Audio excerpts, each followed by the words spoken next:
morning. Is that so? Good evening. Wonderful. Good to hear from all of you. And yes, I will be taking on with the rest of the evening. My name is Nicole, your host for this evening. And now we will be continuing with our presentations. Our next presentation will be on application modernization over hybrid cloud and will be presented by Mr. David Chalu, the CEO and CIO of Verix Technologies. Can we all put our hands together and let's welcome Mr. David Chalu on stage, please. Thank you.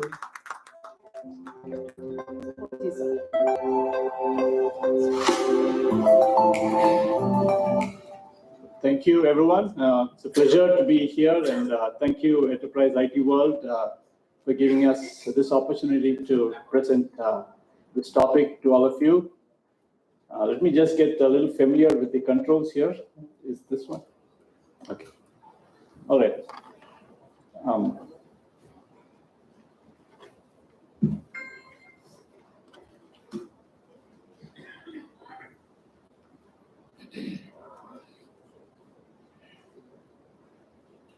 Okay, thank you. So it's been a pleasure, as I was mentioning. Everyone is on some kind of a journey, and there's a personal journey as well as a business journey. So let me introduce first about our company, Verix. Verix, we are a 20-year-old company that has been into the networking and recently more in the cloud space. We provide digital transformation services, as well as we have our own product for monitoring IT, both on-premise and as well as cloud. So it's like hybrid cloud is the topic of our interest, and that's what we want to present to you today. So this word hybrid cloud is a very interesting marketing term, which I find kind of conveys a lot because it can cover everything. So that's been the advantage of this topic. When you talk about native cloud, and that's what most people were thinking about, and when the topic was introduced, when the technology was introduced. But as you know, that nobody likes change, and it has taken time to transition, and it's a long process. So this topic, application modernization, we will be sharing some of our own experiences in this area, and then probably tell you more about our product that we have for this. So we know that CIOs and IT managers are continuously under pressure to innovate, and at the same time, there's a lot of pressure to cut costs, and more so in today's economic scenario. I think over the last 2 decades, we have had a number of recessions, and there's a lot of pressure for CIOs to constantly find out how to innovate, how to bring out the best, while at the same time cutting costs and ensuring that the business is being supported. So one of the key aspects to keep in mind is how do we reduce the business impact? We know that while these changes are happening, there's always a fear what is going to happen. Obviously, when you are changing from a CapEx model to an OpEx model, there are going to be changes where you're going to hand over control. It seems like you're losing control to the cloud provider, and the team no longer has as much control in the cost aspect, and there's always new mechanisms and governance required by the organization. And secondly is the challenge of legacy technology.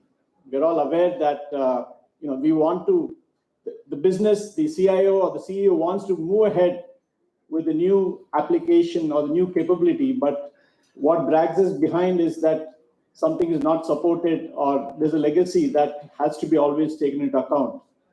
And finally, ensuring that keeping the customer at the center of it and ensuring that in this process we do not lose customers and hence have revenue impact. And because then competition is just waiting to come and grab your customer, my customer.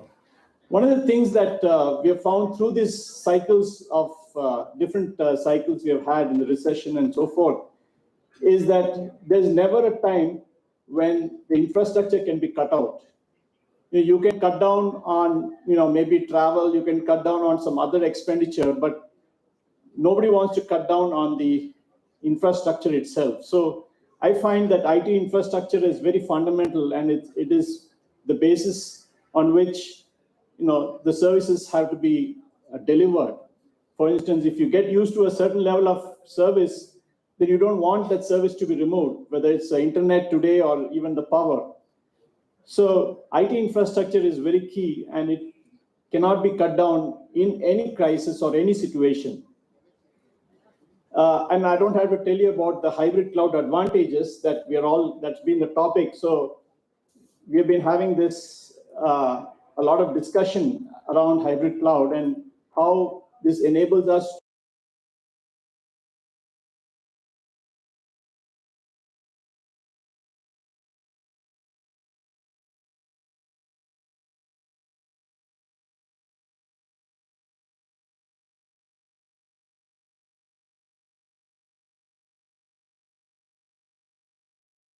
technology changes, there's a complexity of multiple environments, and never to speak of also the talent management to ensure that all of this can be transitioned.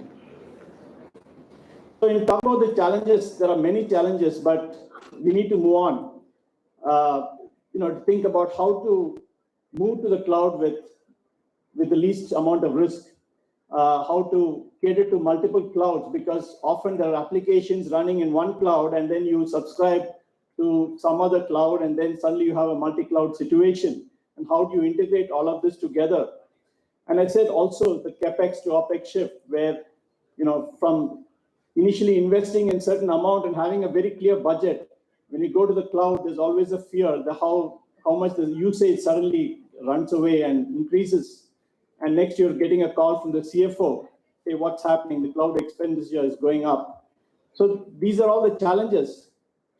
But we have the tools, and we have the tools today for capacity planning, to ensure that as we are going forward, whether it is a specific season when there is a sudden increase in traffic, or maybe it's a gradual increase, capacity planning becomes a very key aspect. And so there are tools for that. Usage monitoring, again, as we transition from on-premise to the cloud, how do we ensure that the usage is being effectively, the productivity, all of this is being still increased.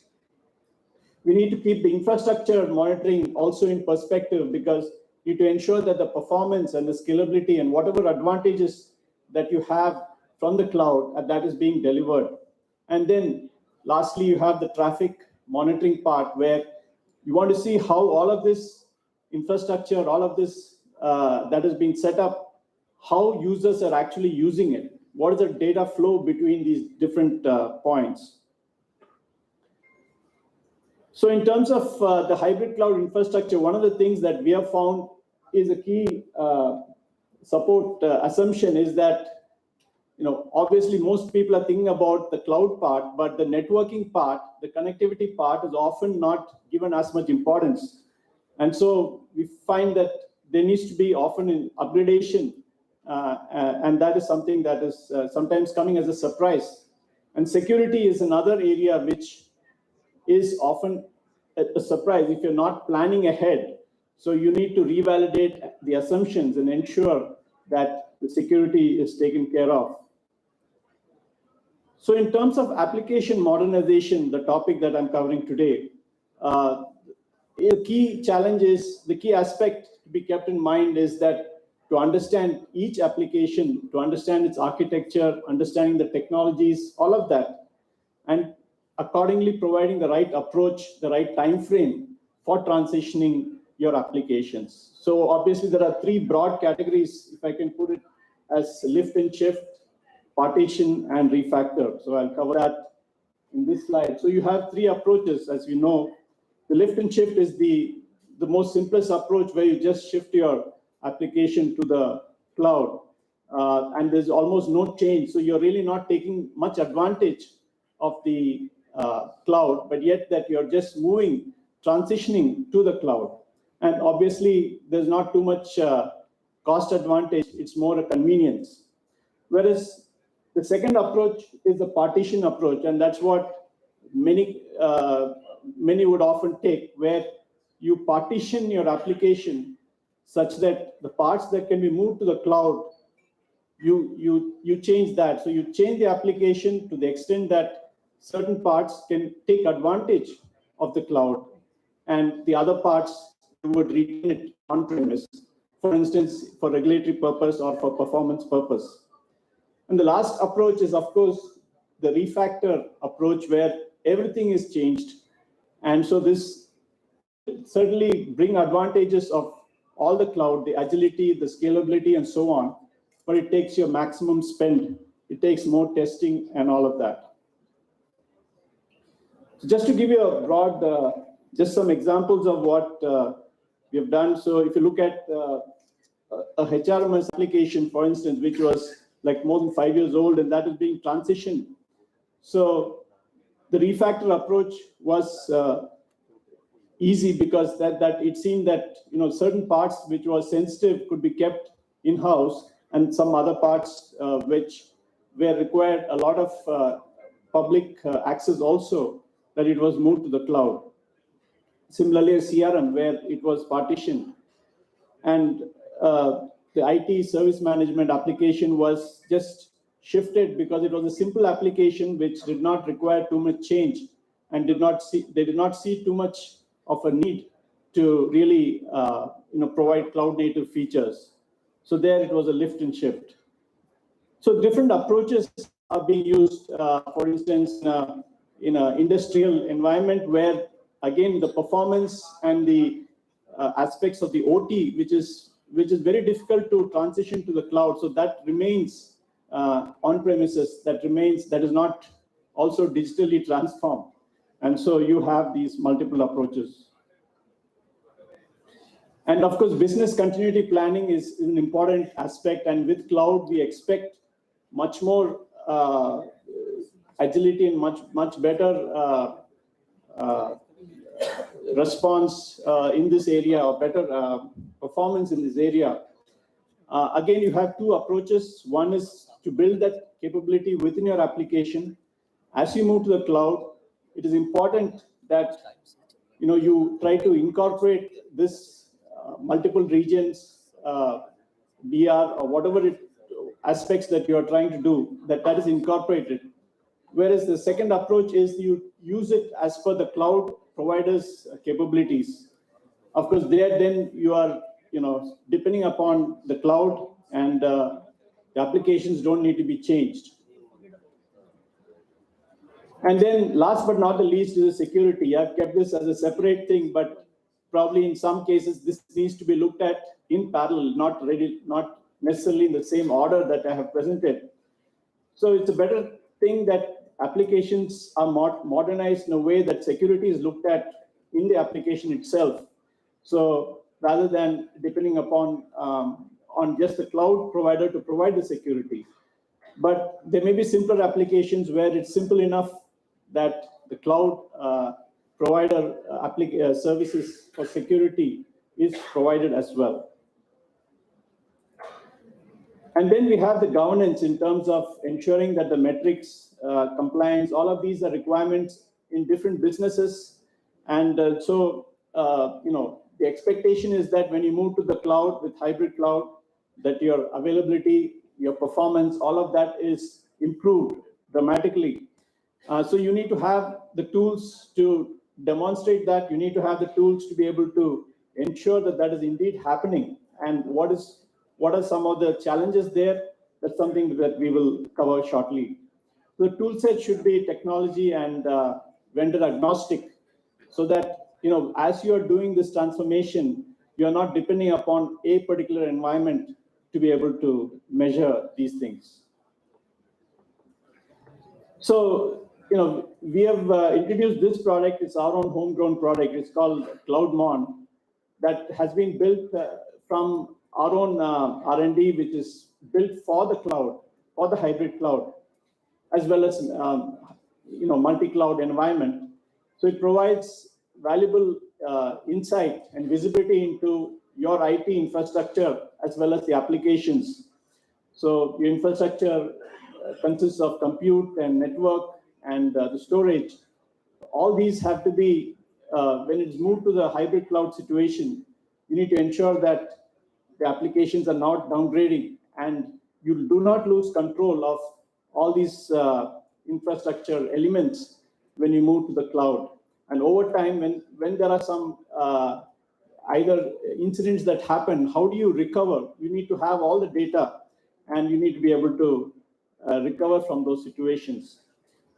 And with this product, what we have found is that because it combines multiple aspects, multiple tools into one, we're able to reduce the total cost of ownership by at least 30%. And not only is it a cost reduction, it's a productivity improvement because you have a single dashboard from which you are able to view all these parameters, whether it's the compute, whether it's the network, whether it's the storage, all of it, whether it is hybrid cloud, whether it is on-premise, everything is covered. And so also the ability to resolve defects much quicker because you have much better mechanism to alert the users or the NOC users that they're able to take decisions and respond and remediate much faster. So we find that with deeper insight, deeper visibility into the IT infrastructure, because we have our own dedicated probes that can be positioned anywhere in the network and anywhere in the business. And so that further reduces the time taken to repair by at least 40%. And one other interesting feature is of that of reducing the alert noise. And often that IT folks are overburdened with a lot of alerts that is coming. So we have mechanisms to reduce the the alert noise so that IT people can be more productive in resolving the problems. And then just want to do a quick comparison with some of our competition. Of course, you must have heard of other companies like SolarWinds or ManageEngine, PRTG, and so on. So yes, there is a lot of commonality in that. And we want to emphasize that our capabilities are because we have a strong technology capability, both in terms of passive monitoring, which provides the ability to monitor every packet that is going on, that is being shipped across the network, as well as the 1 second granularity with which we are able to poll. So again, if you are looking at incidents with much larger interval, then you can lose specific incidents, whereas by providing higher granularity, we are able to capture those incidents and not lose them. The final thing is, of course, the automation is another important point that we want to keep in mind, so that with many of the known problems, you are able to automate and ensure that when the incidents happen, the remediation happens automatically. So those are some of the highlights of the product, and I would welcome any of your interacting with any of you if you're interested in either in partnering with us or if you're looking at the solution. So thank you. I've come to the end of it. If you have any questions, you can ask me.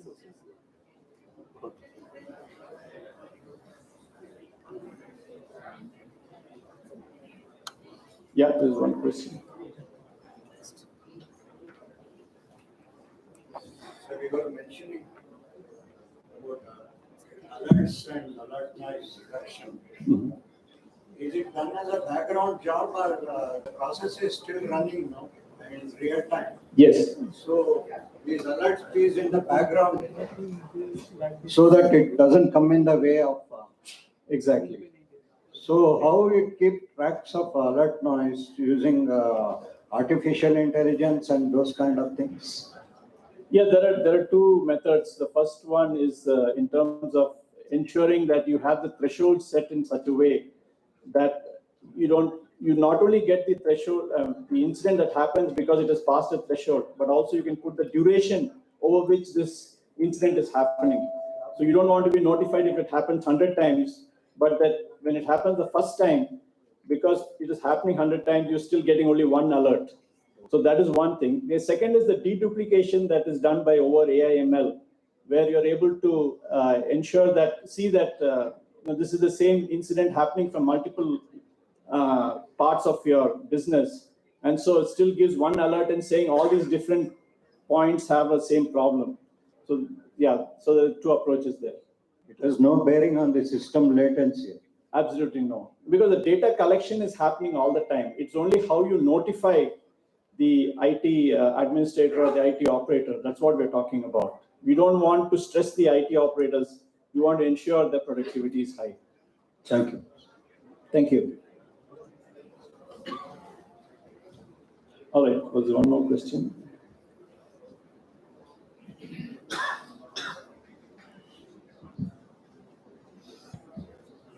So you talked about you have your own research, this one monitoring tool, right? So again, I'm coming to the log4j issue. So it was detected at that time or not? No, that is, I think log4j is something that is a vulnerability aspect. So nobody detected it, nobody knew it, right? So everybody found it later. When I'm talking about IT infrastructure monitoring, it's not relevant in this field. It's more a security aspect, right? Log4j. So yeah, it's like, you don't know that, it's like you don't know that the door is open. Right. So that's, yeah. Thank you. I have one question. So what is your current customer base? Like you are comparing your tool with enterprise grade tools, but where the tools are in Gartner Magic Quadrant, right?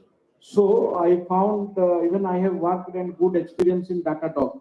So how you are comparing your vertices like qualifying features and some differentiators? Yeah, that's, I try to provide a very high level view, but we can probably get into more detail. Datadog is a pure cloud based, whereas ours is hybrid. It supports both on-premise and cloud, as well as it can run and it can monitor in all these environments. So that is one fundamental difference. And beyond that, I can personally come and talk to you, because I don't want to bore the audience. Sure, definitely. Thank you. Yeah. Sir, refactoring the application has got a lot of debugging issues as well. How can you able to automate as such in terms of your business process automations? Do let me know. I don't think there's any quick solution there. I think that there are tools to automate that, and that certainly can be deployed across any of these approaches. I don't think it's specific to refactoring. Okay, thank you.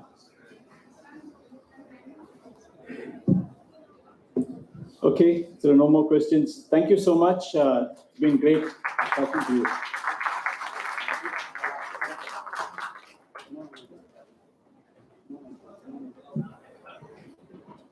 Thank you, Mr. David Chalu. Our next presentation is on designing a robust architecture for a hybrid compute and storage, and presented by Mr. Vivek Upman, Enterprise Lead, South Asia Seagate Technology. Please come forward. Everybody, please put your hands together for Mr. Vivek Upman.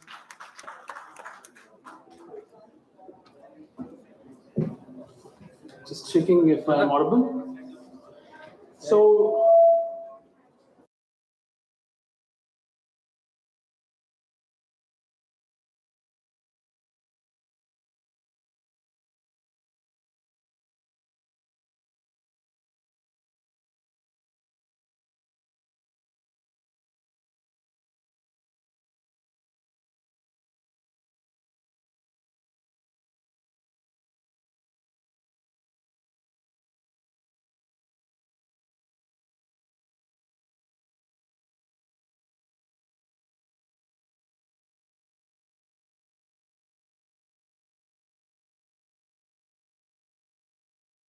time, okay, that was a joke, but for the first time, I actually looked at the cabin crew, with certain kind of safety measure that you need to take with a jacket. Okay, that was also a joke, but I did check where the safety jacket was for the first time. Okay, now that is okay. That thing keeps happening. It's a diverse society, and we have to take everything in our stride. And from that theme, we always look at certain themes which really dominate, our vision for the future. And hybrid is one of them, which will obviously look into the future in terms of optimizing your cost, your optimal performance, and how you scale up. Basically, that is the theme which I really love because it not only relates to what we do, but we feel that most of the customers going forward will have a very strong role to play. So Seagate, I've been in this business for what, 40 years, if I can correctly remember. We have been storing a generational data for the last 40 years, and we'll continue to do forward. And we did a very fantastic research with IDC. It is called Data Edge 2025. If you guys have access to it, you can check it. And it is very important in the league of where you guys are. It says that by 2025, 175 zettabytes of data will be created. Okay, that's a humongous amount of data will be created. But what is important to note is that out of that 175 zettabytes, 60% of share will be of enterprises, which is up from 22%, which was there in 2018, which just passed by. So you can see the amount of data that is going to explode across the scale. So, with the likes of AI, ML, robotics, 5G, with 5G and high-speed fiber coming in, all these beautiful technologies are actually flowering and asking us questions. Can we take control of those applications and bring a difference in the life of people?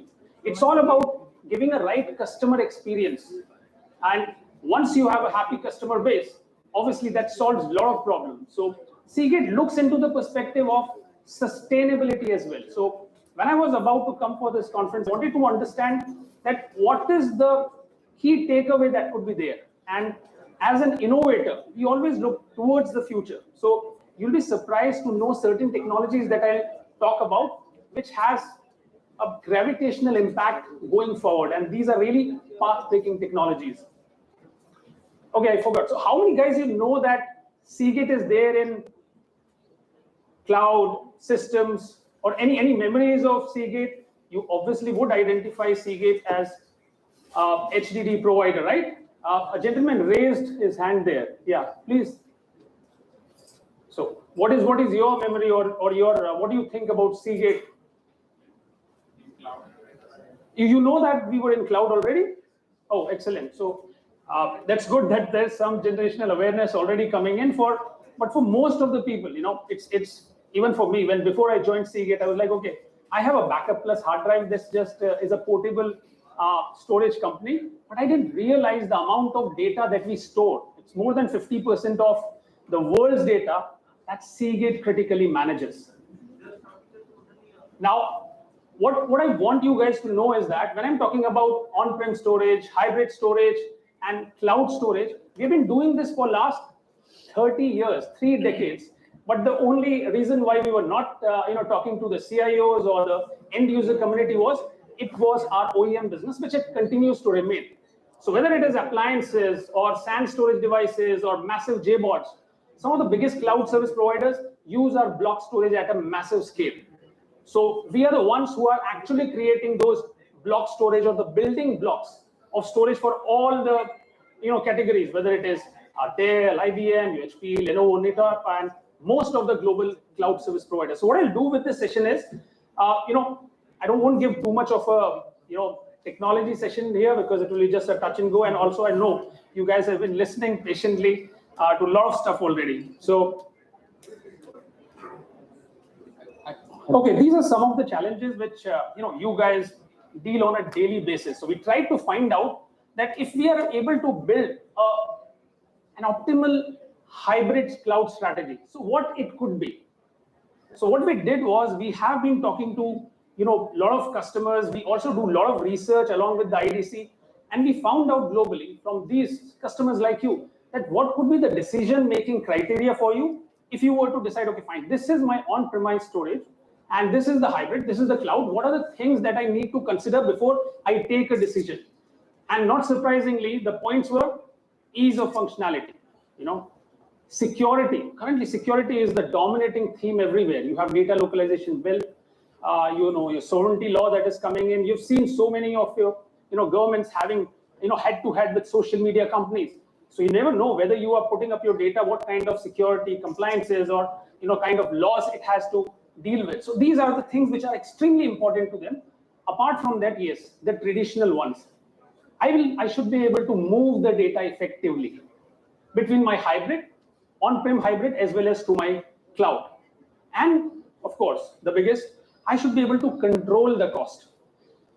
Now, controlling the cost, it's very easy to say, but the question here is that, how do I do that in practical life when I do not know the amount of data that I'll have 3 months from now? Now, we have customers who came to us that, okay, fine, Vivek, we have 10 petabytes of data, which we will start on day 1. And as we go up next year, it should be around 4 petabytes, because that is the growth that we are having for the last 10 years. Now, it is starting doubling at a very scorching pace. So you need to have your hybrid cloud strategy in a way that gives you a freedom in terms of not just scalability, but to managing the cost, which becomes extremely critical. A lot of companies are migrating down the cloud, because of the cost of the egress charges which are there. Now, they can be literally painful. I have customers who have been just paying 15 to 20 lakhs for the upload and download of the data. Not even about, I'm not even talking about the data at rest charges. And it has been factored in, just like inflation, Okay, now petrol prices are 100 rupees, it's factored in, the government won't bring it down. Okay, the public is okay paying 100, and even though I can have a 20 rupees down the line. So that's the kind of mindset it is there. Okay, fine, this is my egress charge, I have to pay for it. So what Seagate has bring in terms of reducing those things is, we have created something called a live cloud, which I talk about, which is revolutionizing in terms of making your egress charges to 0, literally. So you just have data at rest charges. So this is largely the portfolio that Seagate has. Now, you know us from the devices perspective, that Seagate makes beautiful hard drives, right? From the consumer space to client space to for cloud service providers and the data centers. So you have all the servers and storage that is already there in your data centers or in your on-premise infrastructure. It already has something of Seagate. Now, the systems is something that not many of the industry knew. As I said, this was an OEM business of ours, and now we are going with our own branded appliances and platform to give a complete kind of a hybrid on-premise experience. And lastly, Live Cloud, which will complete the arc of Seagate as the most efficient, optimal data storage provider, whether you have a on-premise hybrid strategy, a data movement, as well as on the cloud.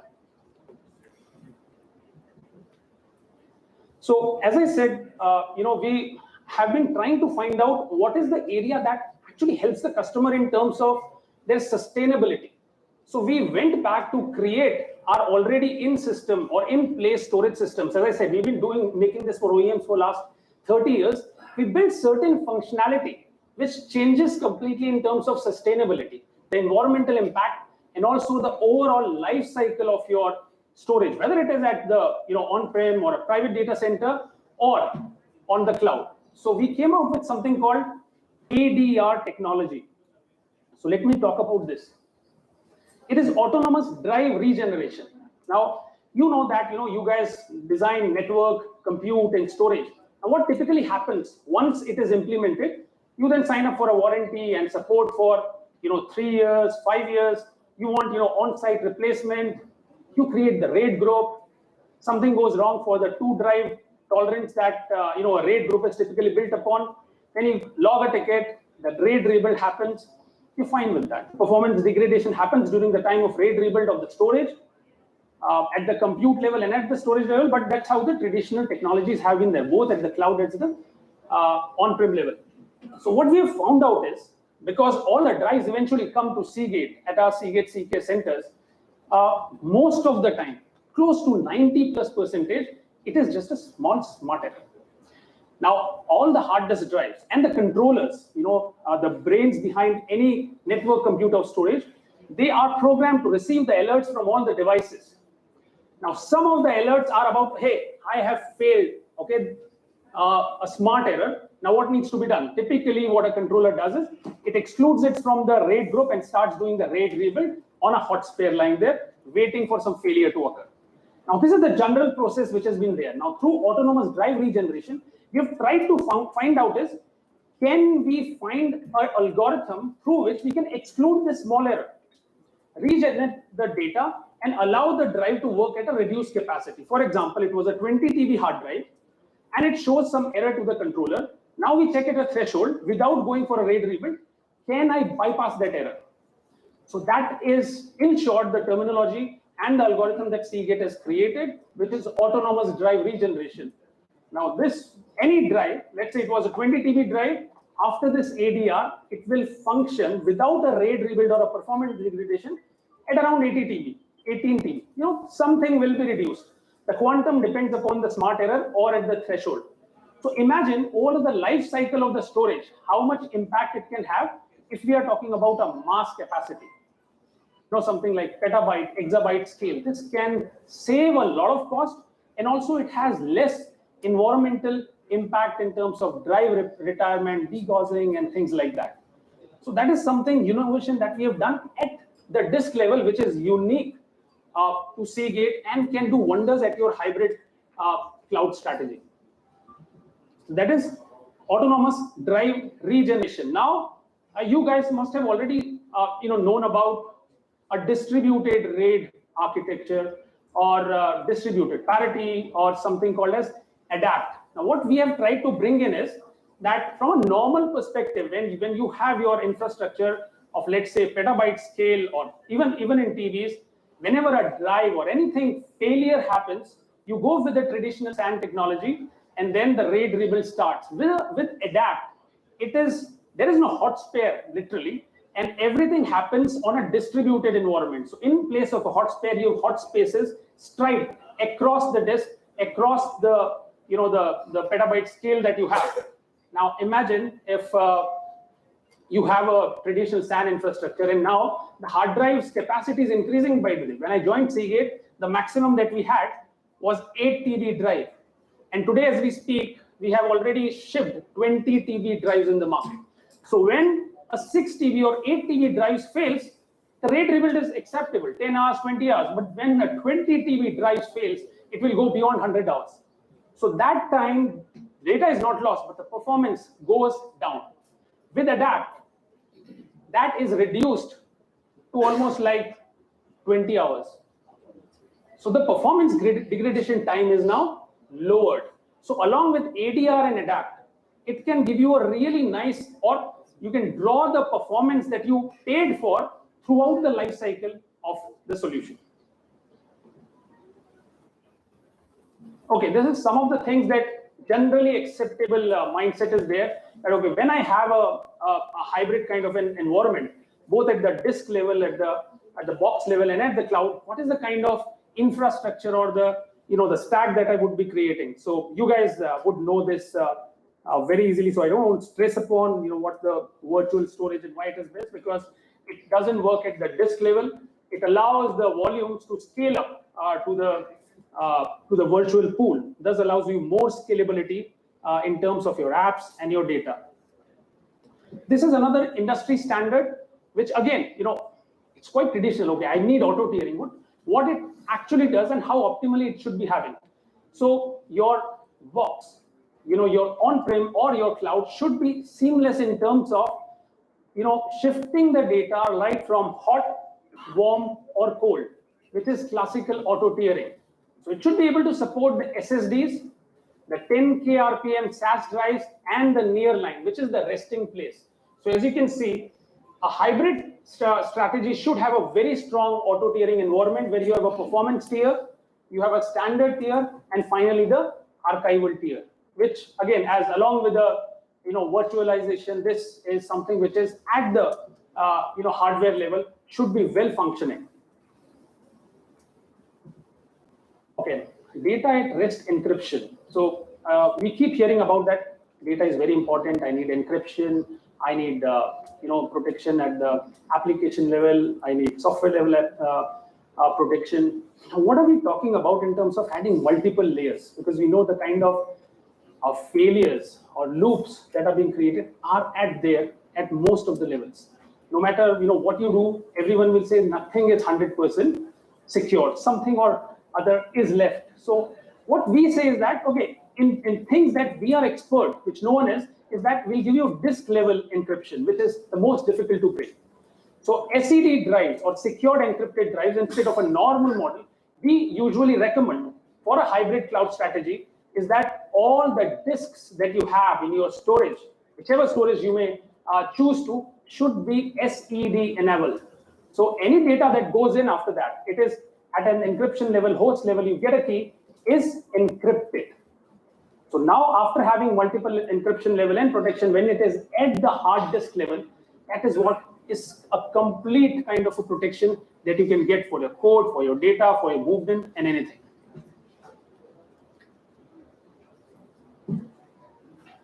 Okay, so this is one of the innovations that we had done at the cloud level. What we spoke right now was one arc, which is how do I have a cloud strategy at the on-premise level. You know that most of the applications cannot be shifted to cloud.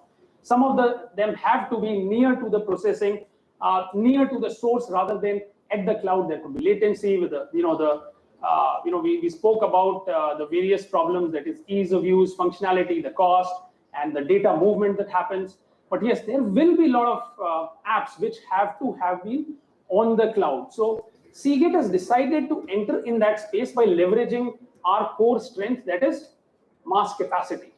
So we've built something called as a live cloud, which addresses these concerns. Now, I don't want to point those out. Primarily, what we are doing is we are giving an S3 compatible data storage as a service. So whatever the data that you have, compliance, your backup, you can keep it on the cloud, have seamless movement with multi-cloud. Your apps could be on Amazon, on Azure, on GCP, on Oracle, on Ali Cloud, on local cloud service providers like LetMagic, you have ControlS, anywhere, there is API and connectivity. So all the data resides on live cloud where you do not pay for any egress charges. As if you recall the previous, in the same presentation, I spoke about that. We have certain customers who are happy to pay 15 to 20 lakhs a year just for egress charges and the API charges. Those are not hidden anymore, but general acceptance, okay, fine, I'll pay that. Now, that is what Seagate is saying, that is not required. So we are entering into that stage of the arc of hybrid storage, where the most important part becomes the storage. You have apps, you have networks, but everything does what the storage requires it to be done. We just recall at the start, 175 zettabytes of data will be created. So it's all about the data. Rest play can happen if we are efficiently managing the data. And efficiency is not just in terms of quick movement or ease of functionality or optimal performance. It is also about the cost. So with this technology of live cloud, you save hell lot of a cost if the data is at a mass scale. And you know that you cannot delete the data, right? It's very easy to say that you'll be purging, but I have yet to come across organizations which have a well-defined purge policy. Even if they are still in two minds whether to purge it or not, and they have huge amount of tiers of data that is stacked up. So this kind of a technology, if you and your workloads or your customers have this kind of a framework where you have a lot of data, where the accessibility is less, okay, you don't want to access it too much, and still you have to keep those data. Live cloud can really help you reduce those costs. And I'm not saying that you change everything. Your apps remain where they are. You just have to pull in an API, and the functionality is absolutely smooth. Now, we have opened these regions in EMEA, in US, in Singapore, and soon we'll be opening up in India as well. Because obviously, unless we don't have a stack here, even I won't be have to put my data up there. So, okay, we spoke about predictable, cloud economics. We spoke about always on availability. See, more important about availability and multi-metro replication. Okay, we will not give, or anyone will not give a cloud in terms of they don't have regions to take care of any kind of a seismic activity or any kind of the data when it goes down. But more importantly is how durable your data is. So there's specific difference which is there, which Seagate has been building boxes and drives, which is primarily on endurance. That has been our strength for last 40 years. And as I said, Seagate looks at first leveraging its strength and tries to find out that how this strength can culminate into business objectives for this customer and enriches their own experience in accessing their data, managing the cost, increasing the scalability. Okay, we spoke about that. We spoke about security as well. So, okay, this is the final slide. And as I said, I'll be quick through it and won't give too much of a technical session or those kind of a Gyan sessions. What we have tried to emphasize over the years and now into the future is that we firmly believe hybrid is the future. You'll have apps that requires an on-premise installation, and there could be a hybrid nature of that particular on-premise as well. You need to have a seamless movement, a data mobility to ingest it into the cloud. Those apps are most important. They cannot come down. So you need to make a choice what applications and what data needs to be at on-prem and what needs to be at the cloud. We accept this, and this is the future. We're just trying to create from our strength that what is the best that Seagate can offer to the industry as a recommended solution for continuing and transforming and moving towards the hybrid cloud journey. So with that, I will just conclude my session. Thank you so much. So any questions? I'm ready to answer that.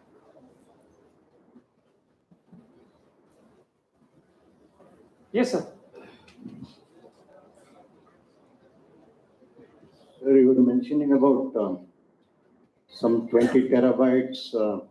Because of some problem, it will run on 18 terabytes.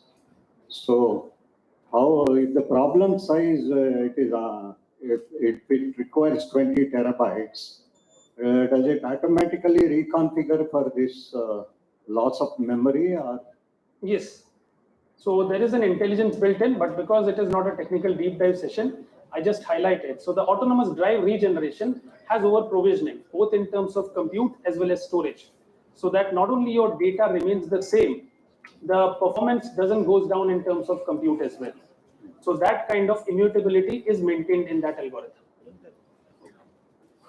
It's the algorithm. Yes. Okay, thank you. My pleasure, sir. Mike there?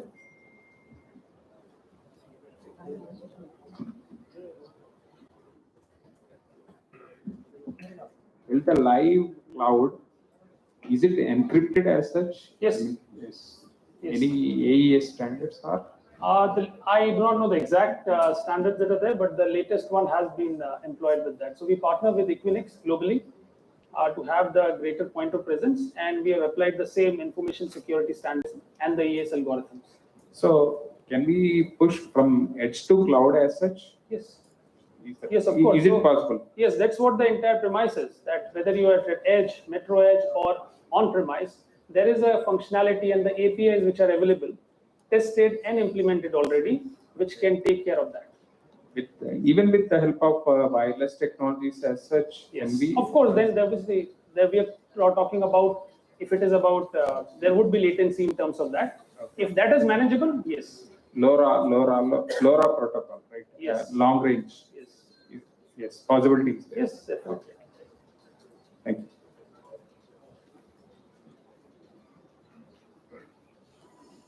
Okay, if there are no more questions, I will conclude this. Thank you so much.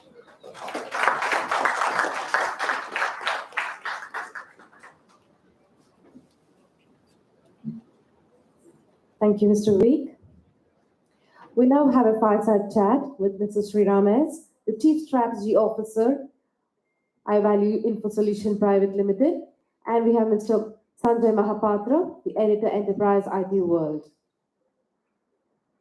Ladies and gentlemen, everybody please put your hands together and let's welcome the gentleman on stage. Thank you.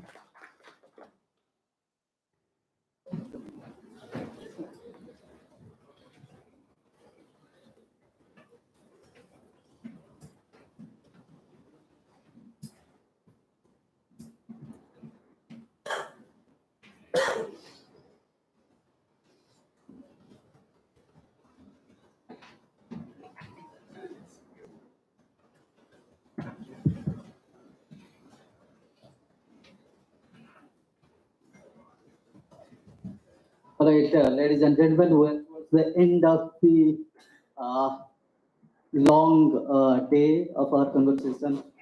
Of course, we have a couple of better things after this, which will excite you and will be real takeaway after this. Well, I think many of you do not know that I know, Sriram knows me for a long time, 2 decades, but we do not look so old. Obviously experience. So we have grown. I know Sriram before becoming the entrepreneur. So I think at the same time we both in different directions we started growing. He and his company went out of I can say India to very forest countries where they're doing nicely well, and we have also grown and gone out of India to Middle East and other countries, isn't it, Sriram? So Congrats, Sanjay. thank you very much. Congratulations to you too. I think Sriram is kind of veteran in this industry. He knows those traditional technologies. His background is cybersecurity, distribution, lot many, and he's a master of strategy. Uh, Now, when I see him, in this taking this company into new heights, you will be surprised to know that very many,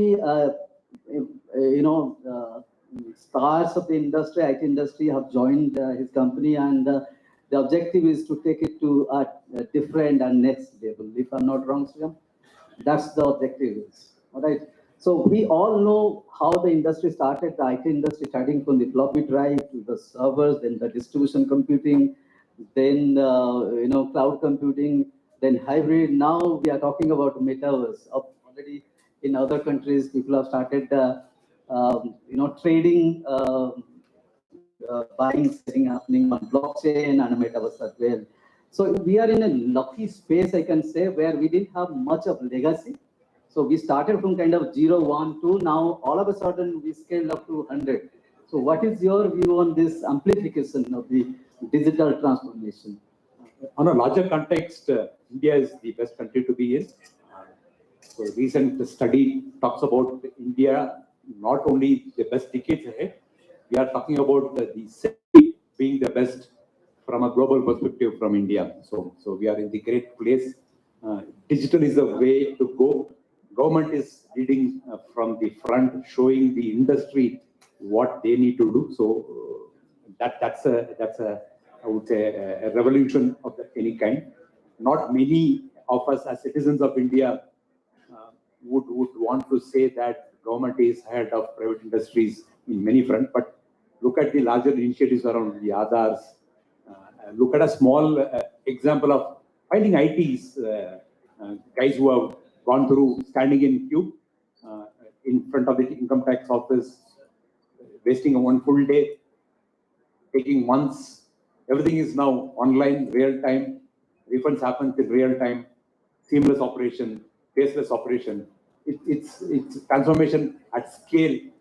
The kind of a good example of our foreign minister visiting his son in New York. They went out for dinner, and in the restaurant they asked for the certificate of the vaccination. He just pull out his mobile and then show the certificate, whereas his son had to reach out to his bag, pull out a cover, pull out a couple of papers, and then show it to them. So that's where US is, and that's where India is. So we are ahead in many aspects of life. Not only ahead, we are actually jumping from one platform to multiple platforms. We are kind of jumping the generations. When people are talking about 2G, we just skipped 2G and went into 5G now, right? So that's how the speed is.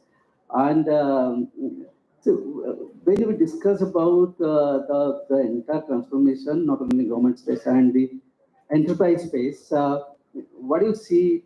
My experience that I see only my things. I don't see the other things. But you being a neutral body, or you being orchestrator of so many of technologies, new, old, legacy, you are seeing what is happening outside and bringing all those genius things and giving it as a kind of bouquet, or discreet way, whoever is asking in terms of their pain areas. From your experience, how do you see this pain points of the market, of the CXOs sitting here? Many of the time they spend within their organization fixing those things. But evaluating new things, probably they have got less time. Unless you go and tell them, or unless there is an opportunity like this where you showcase. So what is your experience as in terms of the pain points that maybe I value or some other partners can bring in? So one is being good on the technology front, that cuts across industries. But more importantly, what is more importantly is to understand and specialize on the verticals. That's where you are able to relate to the customer specific vertical requirements, their compliance requirement, their privacy requirements, what are their regulations talking about, and more importantly, the best companies in each vertical, what they are doing and where they are aspiring to move. So if you have that kind of a knowledge and I would say the chance to work with such organization, that gives a different perspective. We are lucky to be associated with the top 5 brands in every vertical for the last 20 years. So we have been in their journey of, you can call it as digital transformation or being on the leading edge. We are able to look at what the best in the industries does. We are able to transfer that knowledge and experience to the emerging brands in that vertical.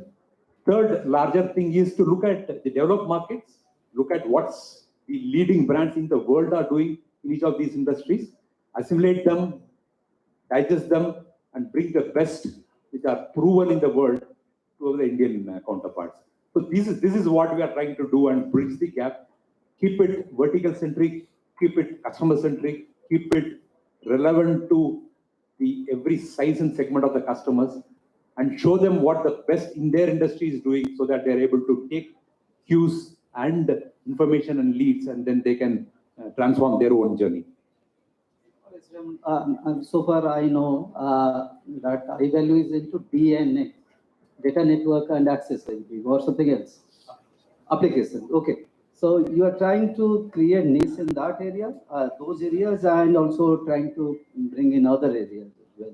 So if you can put a little bit of more light on that, so that the the air around the offering will be really clear. Sure. We started with the focus around cybersecurity and information lifecycle management. And then we later realized that the world is for only 3 purposes: application, network, and data, nothing beyond that. Right? So we focused around solving needs around the DNA, which is actually the DNA of every organization. Being around the application, the IT is for all applications, and the network is going to support the application. So by addressing DNA, finally the data is the crown jewel of the application, and which you take the intelligence and then plan your future strategies. So being focused around the DNA helped us be more business centric to the customers, help them in their growth strategy, help them in their strategy towards new initiatives, growth areas, tapping better from their ecosystem of stakeholders, and then growing their business profitably. But then we thought that over a period, we realized that application is the core, and everything around application is a supplementary aspect of business. So that's where we took the step of getting into the application space, core application itself, starting from the SDLC, development of application, version control, secure coding, testing of the application for different aspects of OS devices across maybe mobile, tablet, internet kind of things, and securely going live with the application, taking care of the web security, email security kind of aspects, the database aspects of it, and ensuring that on a SDLC basis continuously you are able to take care of the application requirement, development, upgrades. Then coming to the core application, once it is live, how do you take care of its availability, performance, security, scalability? This completes the entire requirement of any enterprise across every stage of life, and that's where we are getting into. All right, thank you, Sriram. Sriram, see, I'm speaking on behalf of my friend Debojit, any CXO sitting here, whenever there is a project, the CIO asks the vendor or the partner, what is the value proposition which is different from others? Because you have to justify that in front of the management, saying that see this company has got so many brands which is equivalent to other brands as well. I mean other partners as well, but it is different from others. So how do you justify? What is your answer to that? Good one. So when we worked around application, we realized that typically the large corporates, the best in the world, work with the big four consultants to strategize their 5 to 7 year requirements.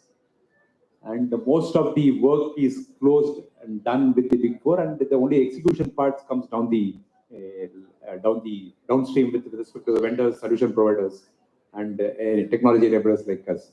And that's when we thought working with consultants is more critical. Understanding customers' next 5 to 7 year requirements from a business strategy, IT strategy becomes that much more relevant.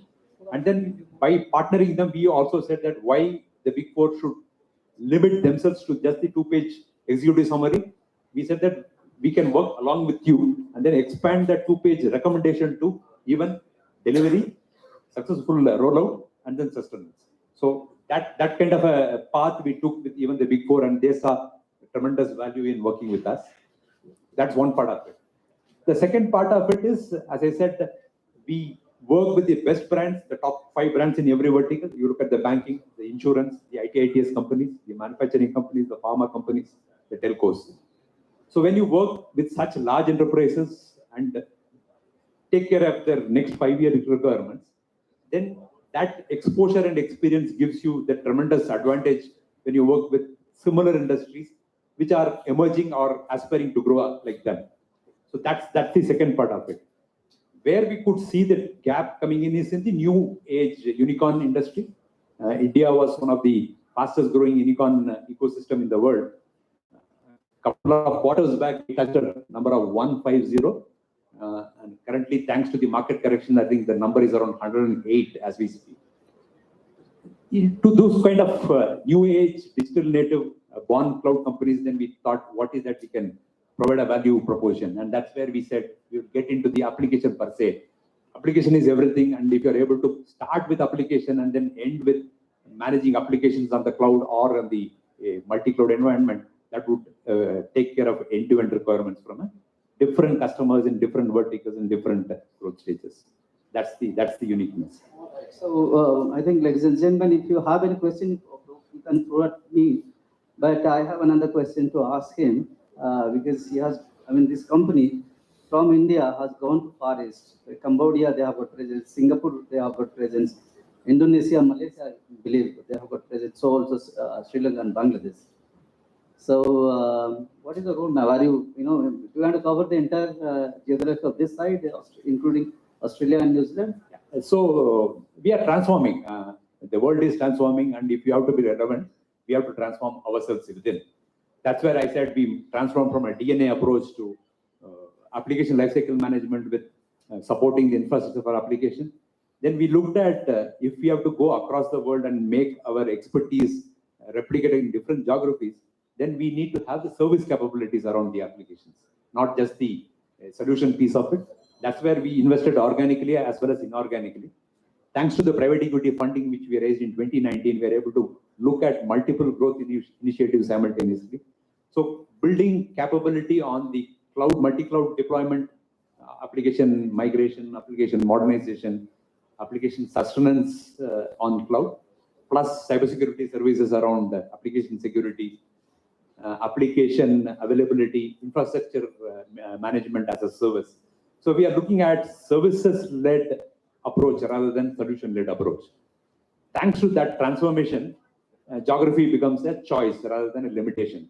Once you have the service capabilities, consulting capabilities on these core aspects of enterprises, starting from application to application management, then it is just the prioritization of geography. So we picked up Southeast Asia. We are already there for the last couple of years, and current year we are looking at following you into the Middle East, Africa region. So the geography will not be a constraint moving forward. since our approach is transforming into service-led strategy around enterprise requirement, starting from application till application management.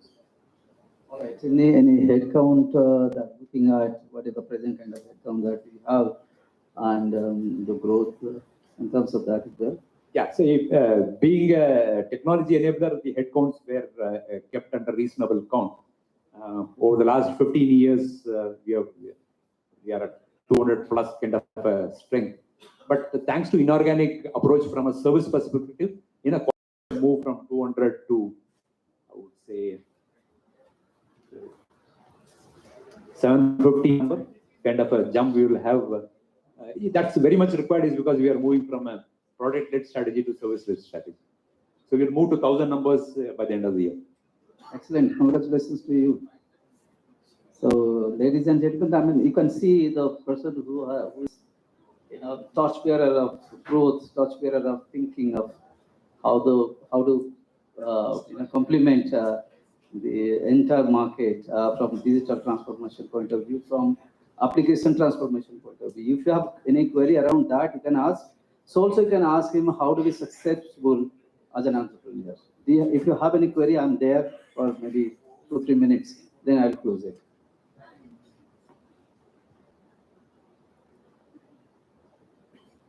All right, I think everybody is happy with whatever answer you gave, probably of the line. After it ends during the after line dinner, there will be networking with you. Thank you very much for Thanks, being Sanjay. Thanks for the opportunity.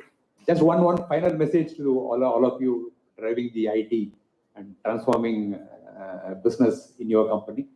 So whomever be your partner of choice, whatever may be your journey with respect to multi-cloud or on any of the anything around the application, we are there for you as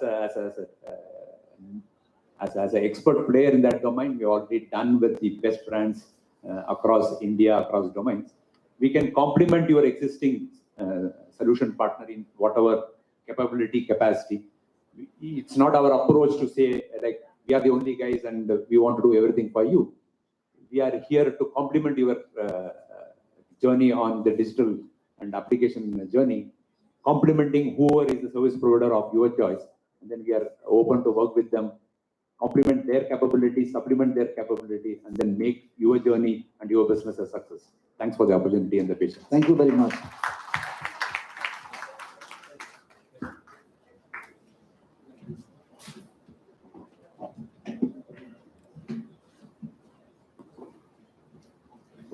Thank you, gentlemen. Everybody, can we all hear it up with a big round of applause for Mr. Sriram and Mr. Sanjay? Thank you very much. Our next presentation is by Mr. Anish Kumar, the CIO of TechChef Data Recovery. Everybody, please put your hands together and let's welcome Mr. Anish. Thank you.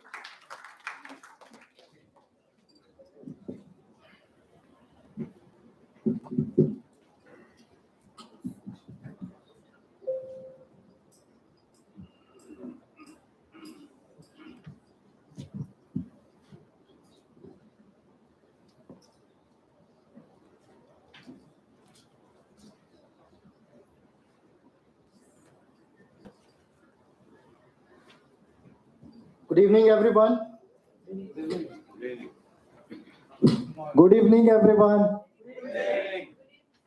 So, first of all, thank you for being an active listener.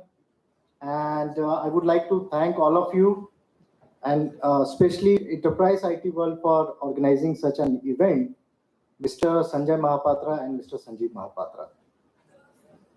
So, I represent TechChef Data Recovery. My name is Anish Kumar and I am co-founder and CIO of this organization. So nobody wants to become ill, right? So nobody wants to visit doctor. But we should have the contact details of the doctor, and that's what we do. So we are like data doctors. So whenever any data loss happens, we help organizations to get back their lost data. If we talk about our organization background, so we started our journey in 2016 with a group of 3 people and with a very small office in Delhi. Now this team has grown up to 70 people, more than 70%, with multiple branches in India that includes Delhi, Mumbai, Bangalore, Chennai, and Kolkata. Our organization is ISMS certified and QMS certified, and we provide pan-India service. Now, if you talk about data recovery, so we have done so many data recovery cases in India, and almost every organization, I would say, not all organizations, but most of the organizations have already availed our services, and we have delivered to them, right? So these are our services. If I talk about our services, mainly we are offering data recovery, data sanitization, and e-waste. Data recovery is not a new word to all of you, I believe, right? You might have experienced some data loss in your experience in your organization, or maybe with your personal data.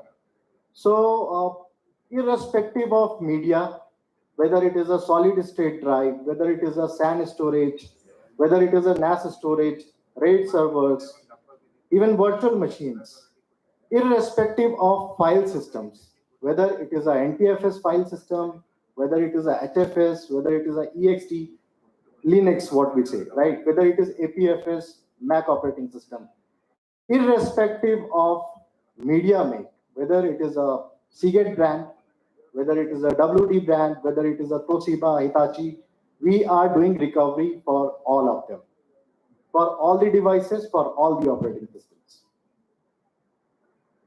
Coming to data sanitization, so data sanitization is something, quite opposite to data recovery. So the devices from which we recover data, we eliminate the data, and the data elimination is done in such a way that it is beyond recovery. And why this data sanitization comes into picture, because whenever there is a transfer of IT asset, whenever any IT asset leaves the organization, or whenever you are planning to do e-waste, right? So it is our duty to protect our data. So that's why this data sanitization is recommended. And in fact, it is required to prove it in front of your auditors as per compliance requirement. So there are different methods of data sanitization I'll talk about in later slide. And the third service which we are offering is complete e-waste management. So whatever electronic waste is there in your organization, we can help you manage it properly. So if I already said this, like data recovery, RAID array, even like if there's a multiple drive failure in RAID 5 or RAID 6, so we can recover data. And virtual machines. Recently, we have done a very big case, which I would like to make you aware of. Recently, we have done ransomware recovery of virtual machines of a very reputed firm, financial organization in India. And we are the only one organization who is providing such service, and we are having such solution available with us. Now, this laptop SSD, desktop, hard drive, USB drive, of course, we are doing this. So, due to any reason you have lost your data, it could be because of hardware failure, because of virus intrusion, or maybe because of human error. So most of the data loss cases happens because of human error, right? And secondly, hardware failure, of course. So being a doctor of this field, what I would suggest to all of you is to have a backup, always backup. Prevention was better than cure, prevention is better than cure, and prevention will be better than cure. So always have a backup in order to protect your data. Now coming to data sanitization part, so there are three methods of data sanitization. One is eraser, second is degaussing, and third is destruction. So eraser refers to method by which we can eliminate the data from any of the storage devices which I have mentioned.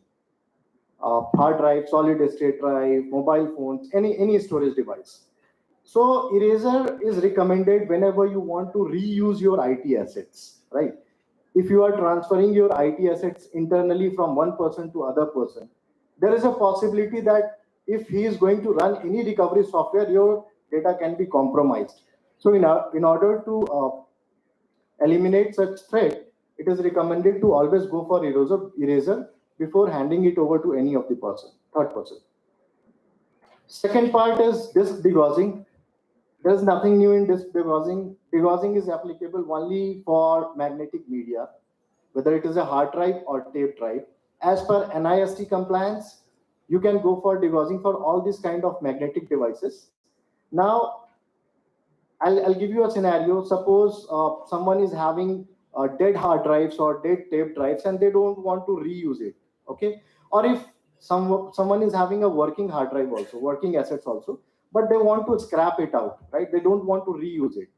So in order to save time and money, we always recommend to go for degaussing. Even data centers follow this practice of disk degaussing before handing over any of the IT assets outside of their premises. The third one is destruction. So destruction is applicable for those media wherein data eraser is not applicable, degaussing is not applicable. Now I'll give you one very good example. If we talk about SSD, SSD is a chip-based memory. And if it is a non-functional, you cannot run any software on it, right? So this first one, data eraser, is invalid. You won't be able to erase the data. Degaussing cannot be performed on that SSD because it is a chip-based memory. Now you have the only one option, that is shredding. Now, in all of these three methods, we are providing the complete end-to-end solution, on-site solution, which provides a tamper-proof audit report, which can be shared with your auditors. Now, if I talk about our third service, that is e-waste solution. So,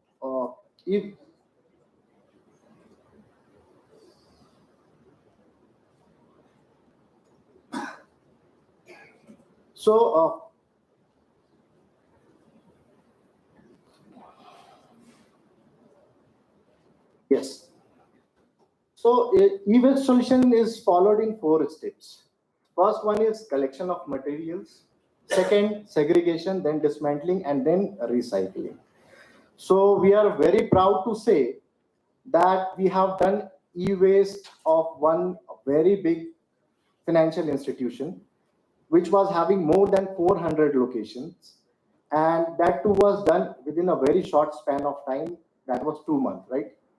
So within 2 months, we visited all their locations and we collected this e-waste and we executed the process, for which we got an appreciation as well.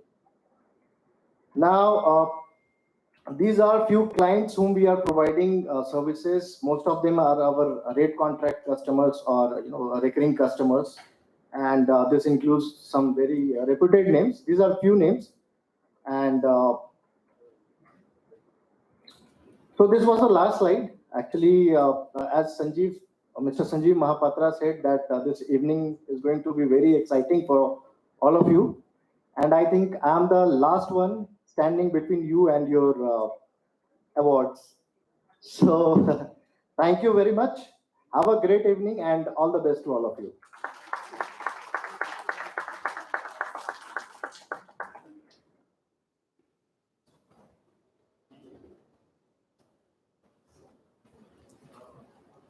Thank you, Mr. Anish. All right, so now we're moving to the most exciting part of the evening, the awards ceremony. Are you all excited? Yes? No? If it's a yes, you all have to give me a big yes. Come on. Yes. Yes? All right.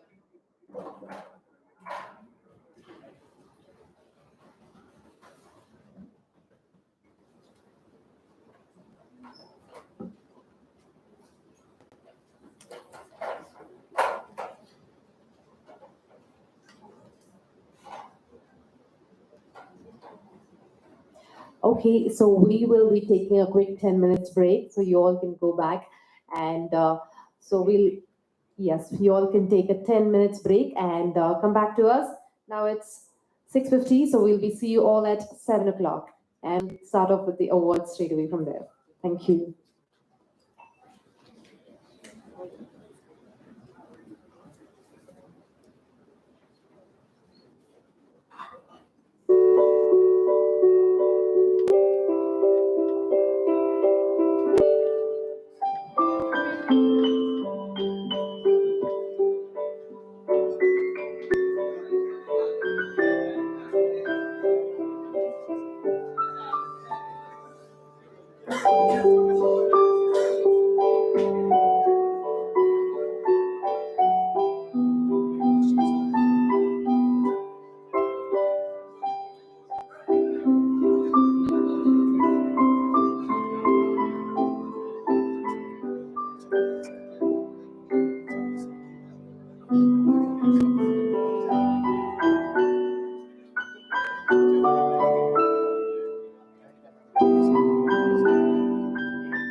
दो file आ गया ना आपको बहुत time लग जाएगा copy करने को bracket में नहीं चलता रहेगा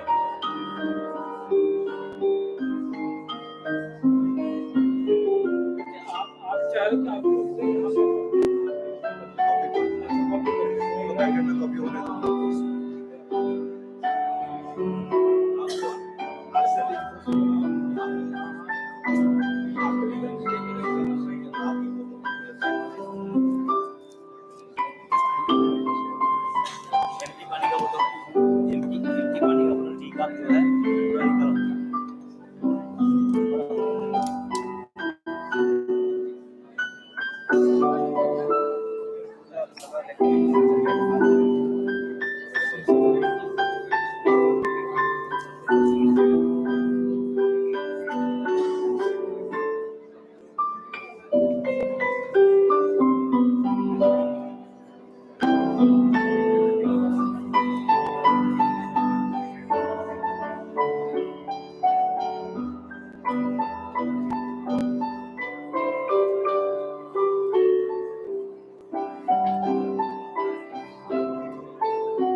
ನಮ್ಮ ಇದು ಇಲ್ಲ ರೀ ಅದು ಇಲ್ಲ ಖಾಲಿ ಆಯ್ತು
All right, so requesting all of you to please take seats.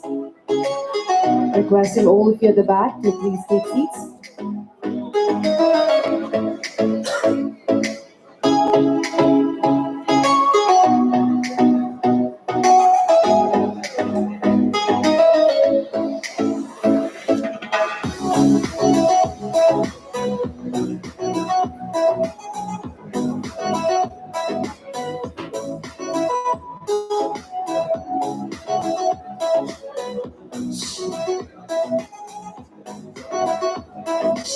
Check 1, 2.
So all those of you at the back, we request all of you to please take your seats. We will be starting off now.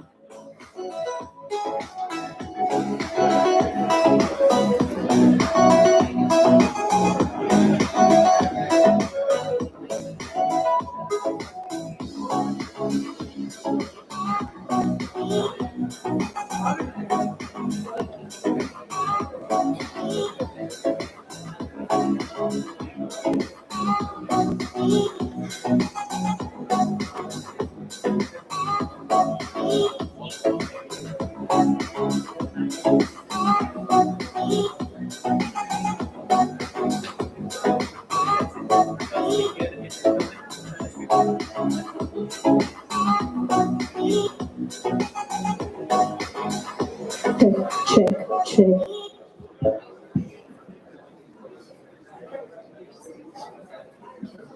All right, a very good evening, everyone. Good evening. All right, a little more energy, please. Good evening. Fantastic. We have finally here towards one of the most exciting part of today's program, and that is the Hybrid Cloud Summit Awards 2022. Can we hear a big round of applause, ladies and gentlemen?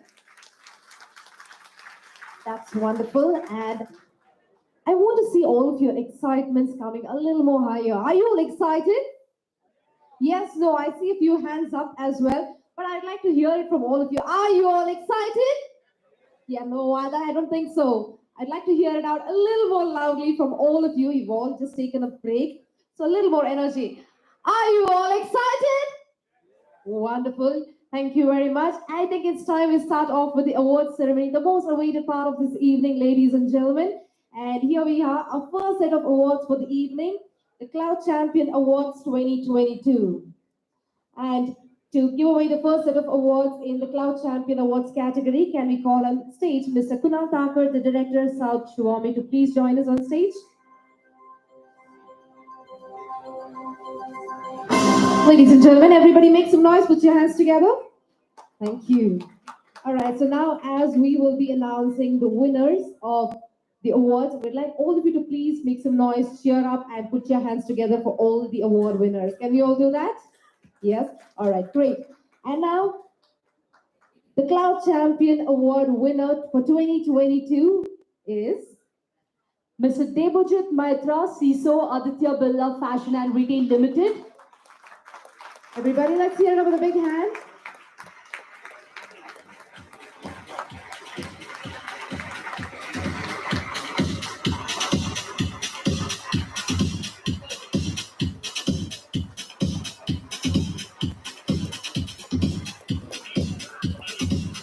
Please put your hands together for Mr. David Chalu, CEO and CIO, Verix Technologies Private Limited.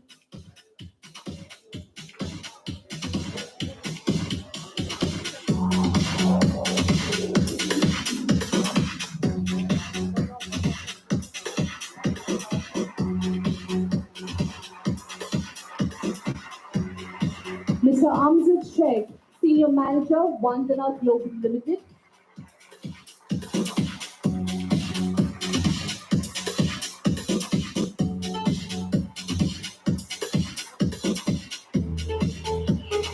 Dr. Deepak Kalambas, VP Infosec and Infrastructure, Paygate India Private Limited.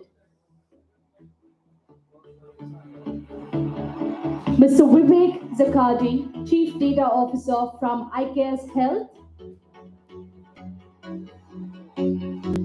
Please put your hands together for Mr. Rajkumar Mohan, CIO, Airworks India Engineering Private Limited. Can we hear a big round of applause, ladies and gentlemen? Mr. Rajkumar Mohan.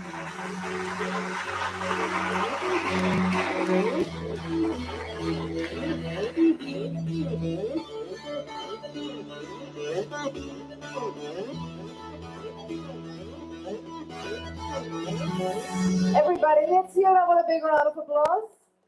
Thank you. Thank you, Mr. Kanal, for doing the honors. To give the next set of awards, I'd like to invite on stage Mr. Calvin Samuel, Head Business Group Data Center Lifecycle Management, IOValue Input Solutions Private Limited, to please come forward. Mr. Calvin Samuel.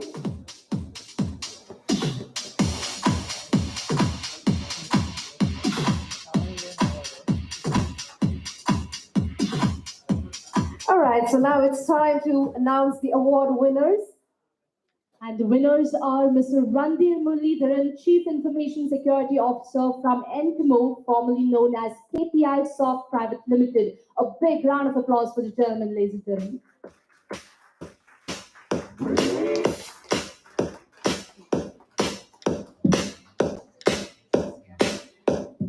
Mr. Sandeep Kothari, Senior General Manager, IT, Aura Fine Jewelry Private Limited.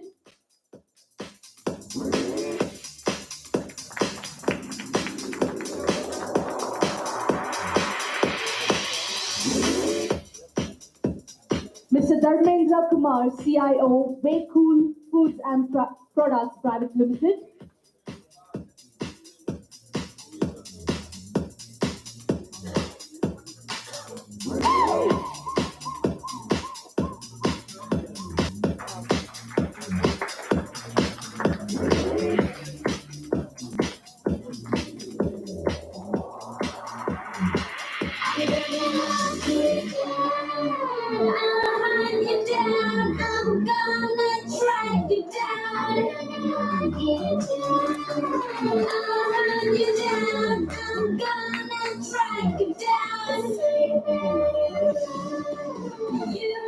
All right, so we'd like all the award winners to please stay back, don't go anywhere, because we'll have a group picture towards the end of each category.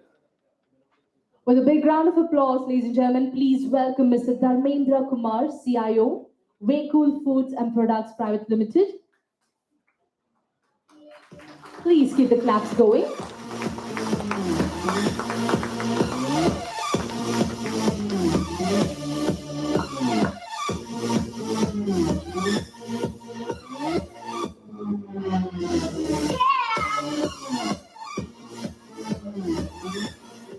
Next up, with a big round of applause, please welcome Mr. Sandeep Sannyasi, Consultant Cybersecurity from Dell Technologies.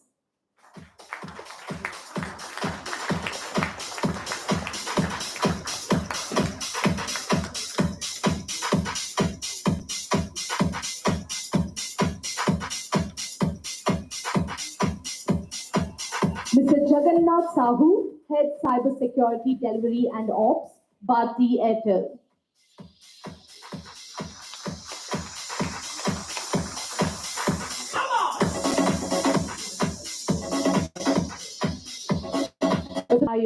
CIO, Scale. Everybody, let's give it a big hand. Put your hands together.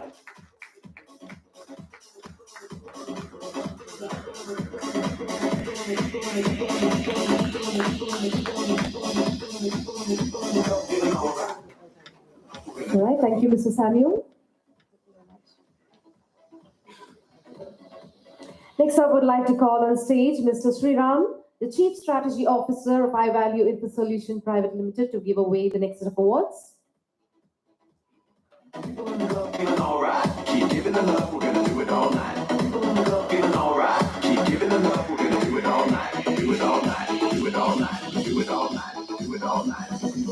Feeling alright. All right, so now the winners are Mr. Sheikh J. Ahmed, the VP Head, IS Risk and Governance, Mashreq Bank. Please put your hands together.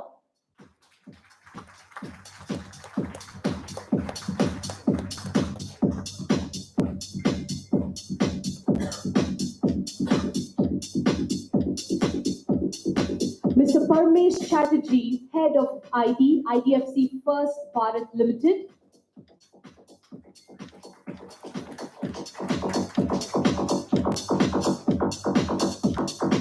Can we hear a big round of applause for the gentleman? Mr. Manoharan P, CEO, Empro.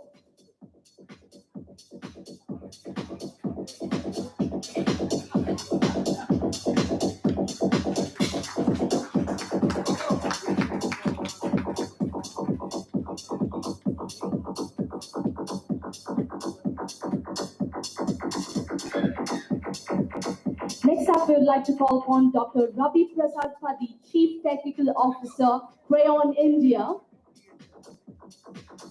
Please keep the claps going, ladies and gentlemen.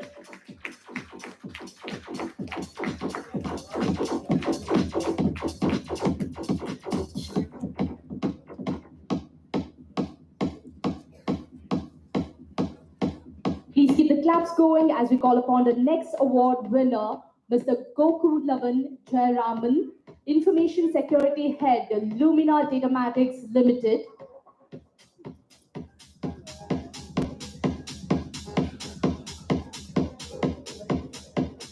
Mr. Lakshmi Narayan Sahu, Chief Information Officer, Microscan Communications Private Limited.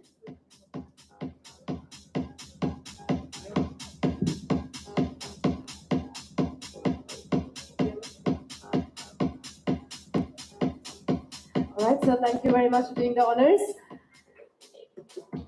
Okay, next I would like to invite on stage Mr. Vivek Bookman, the Enterprise Lead South Asia Seagate Technology, to give away the next set of awards.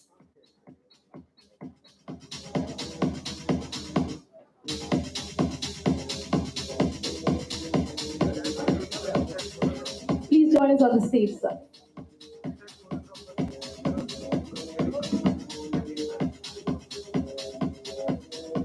And the award winners are Mr. Hegde Subbarao, CTO and Director, Regional Information Security and Compliance APAC MEA from Sodexo Services.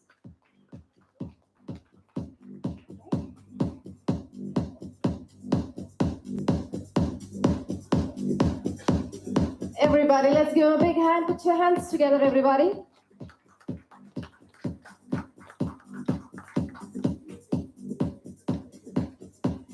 Next up, we have Mr. Mahendra Soni Mia,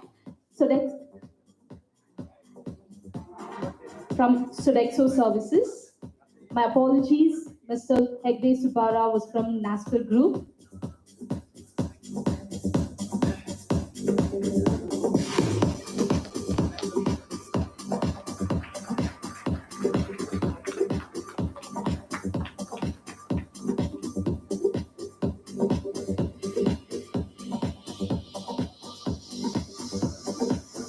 Next up, with a big round of applause, please welcome Dr. Makaran Sawant, Vice President IT from CIOTV Group.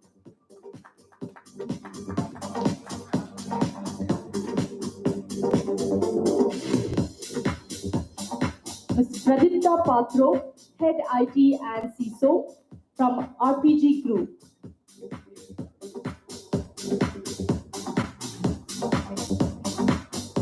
Next up, we would like to call upon Dr. Lopamutra Basu,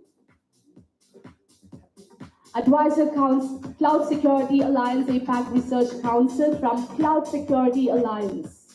Everybody, let's hear over the big round of applause for Dr. Lopamutra.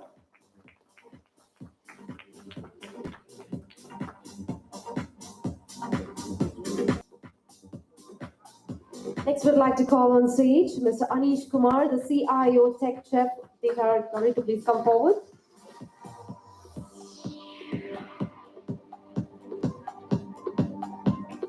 And now to the award winners. With a big round of applause, please welcome Mr. Yogesh Kumar, Head of IT and Business Applications and CISO, Tata Advanced Systems Limited.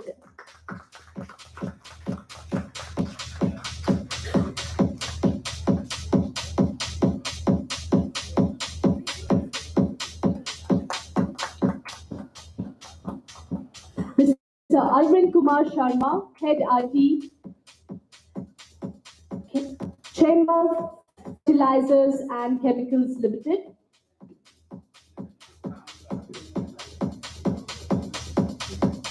Mr. Shrikant S, CISO, Tata Electrics.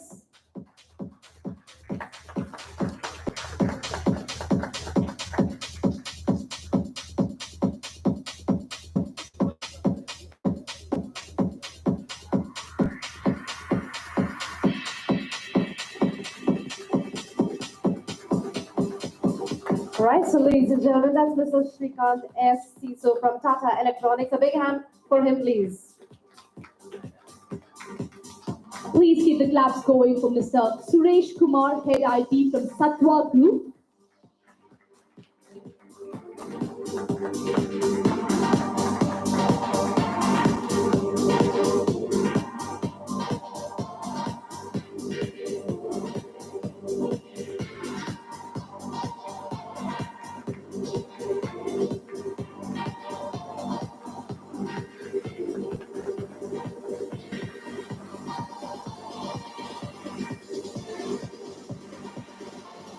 right, thank you, Mr. Anish, for giving away the awards. Thank you very much.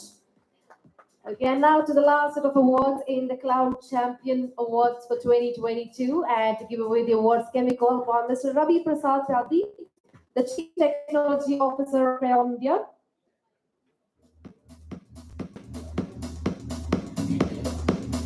And the winners are Mr. Manoj Desai, Global Chief Information Officer, Stellite Technologies Limited. Can we hear a big, big round of applause for the gentleman?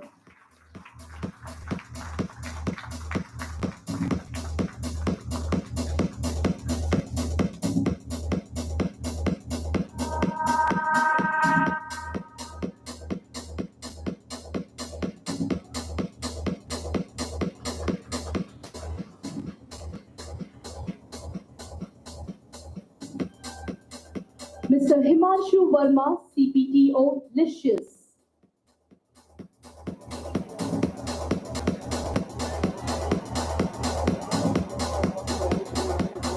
Next up, please put your hands together for Mr. Karthikeyan S., Director IT from Watfix Private Limited.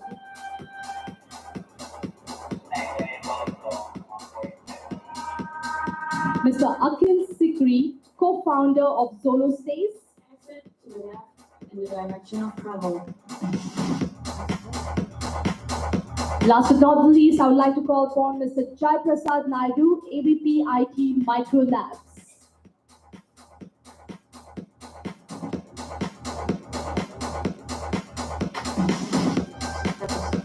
All right, so that's about it. And thank you, Mr. Ravi, for joining us on stage. And with that, we come towards the end of the Cloud Champion Awards 2022. Can we hear it up with a big round of applause to all the award winners, everyone? And now, can we have all the award winners up on stage, please? Can we have all the award winners? Please come with your awards. Please join us on stage. Requesting all the winners to please bring your awards and join us on stage.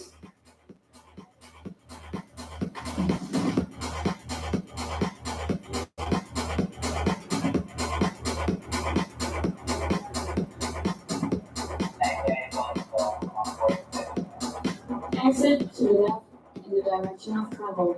Travel, travel, travel, travel, travel, travel, travel, travel, travel, travel, travel, travel, travel, travel, travel.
Hirel Power Electronics Private Limited. And Mr. Indranil Chatterjee, the Director Cyber Security, Ernst & Young. And the next set of awards for the virtual award winners are Mr. Rajesh Unde, Head Technology Broking, FinVisit Technology Private Limited. Please keep the claps going, ladies and gentlemen, for Mr. Manoj Gupta, Head IS and Infra, Indus Towers Limited. Mr. Raswinder Singh Nagpal, Lead IT Infrastructure and Networks from Sumitomo Chemical India Limited. Mr. Piyush Gupta, Head of Technology, Web Health India Private Limited. Keep the applause coming in, please, everybody. Mr. Yogendra Singh, Head IT and SAP Head Customer Solutions from Harshit Mohapatra from Amazon Web Services. Dr. Rajesh Agrawal, AGM IT Amar Ilex Limited. And Mr. Anand Sinha, Vice President and Global Head IT from Birlasoft. Can we hear a big round of applause for all the award winners?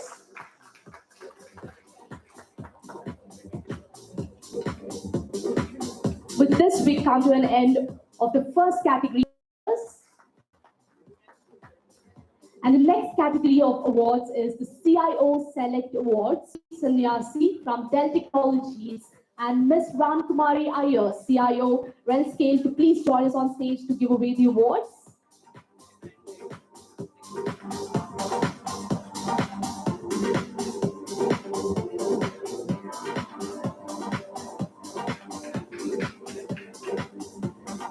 All right, so are we all ready? Yes?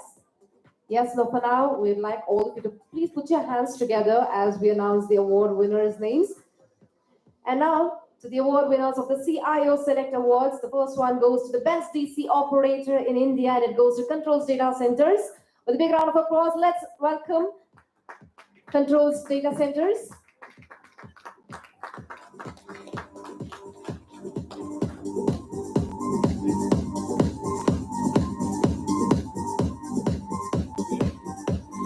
Requesting all of you to please keep your claps going.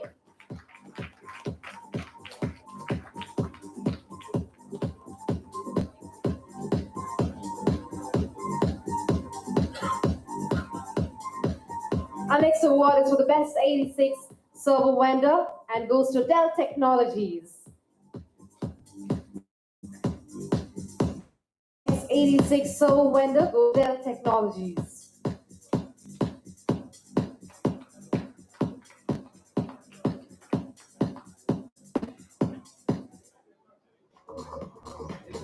Next. Requesting Mr. Sannyasi to please receive the award on behalf of Dell Technologies.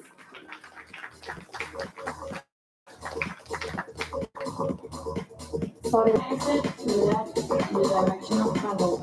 All right, so now to the next award for the best enterprise storage solution vendor, and the award goes to HPE. Do we have someone from HPE? Please come forward.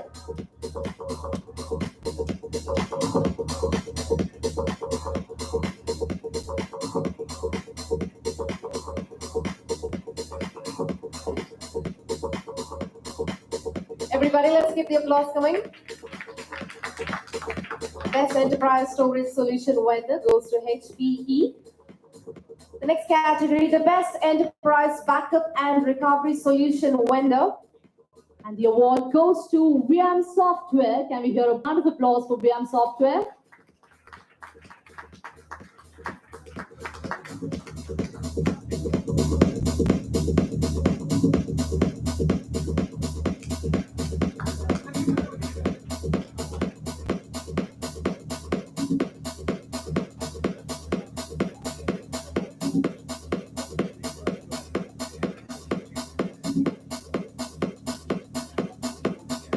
All right, the next award is for the best mobility solution vendor, and the winner is VMware. Can we hear it up for VMware, ladies and gentlemen?